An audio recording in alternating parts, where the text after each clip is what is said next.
anyway, they're just complying with GAAP. Now, maybe maybe in the EBITDA calculations, they should do an adjustment for that type of thing. But they're looking at it in what is the definition and the bond indenture agreement. How do they have to report? How do they calculate EBITDA? It's all laid out. They're going to follow it. So, it's up to guys like you to make those adjustments on your own, and then make what's really the cash flow of the company, and make those evaluations. But I don't believe anybody there is trying to do any tricks. The guy that I brought in as the corporate controller, he is such a stickler. Yeah. He will not bend any rules. So as far as what's being reported, you're in good hands with that, because that guy is a straight arrow. I can vouch for him. Okay, that's very reassuring. Yeah, so that's one thing I just want to make sure you're aware of. And the other thing, like if you're going to have conversations with management or the owners or whatever, is to maybe probe a little bit more on the details of the upfront reimbursement and how that flows through. It's make sure that what I'm telling you right now is still what's going on with those contracts. And then, but to the best of my memory, and while I was there, that's how it was handled. You might want to see if anything has changed with how they do the contracts. Yeah, I mean, I should probably be able to see it in the numbers as well, right? So, I mean, the deferred revenue in the cash flow should increase by, I'll need to check that.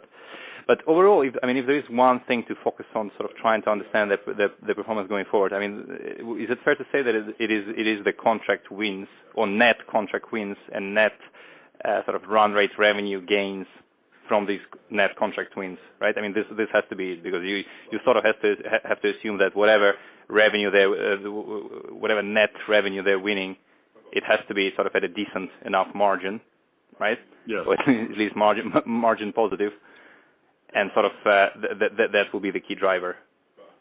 Absolutely.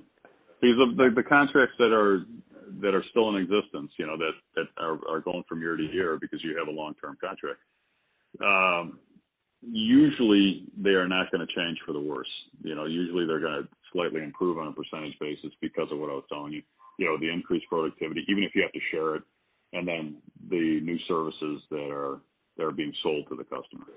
But once you have a contract renewal and you retain the contract, in a sense, all bets are off, right? Because it's very tough from the outside in to have a view on sort of whether they renegotiate on the same terms or whether it's materially worse. Or yeah, it would be tough. Yes, yeah. From your experience, have there been cases where, say, profitability on a renewed contract was halved?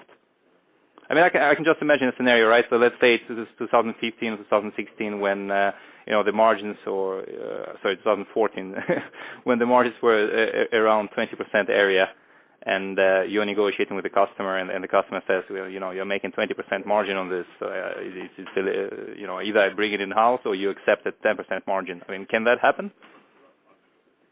Or the decision is made internally with the customer, and then it is what it is. Like, it is not so much a negotiation. I think it could happen.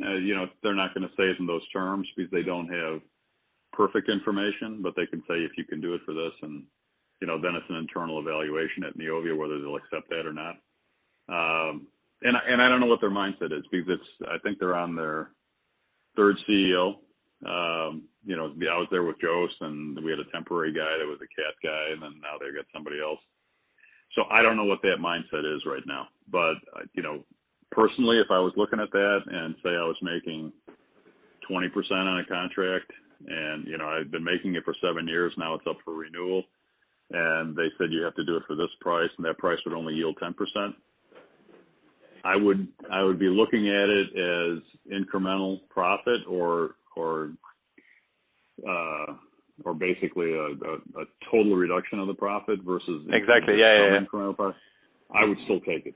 I think it's I would take the deal and do it. Yeah, and I would hope that's the way the CEO is thinking about it. But. You still work in the industry, or you used to up until very recently, right? Or yeah. What has been sort of the industry chatter? I mean, when you meet clients or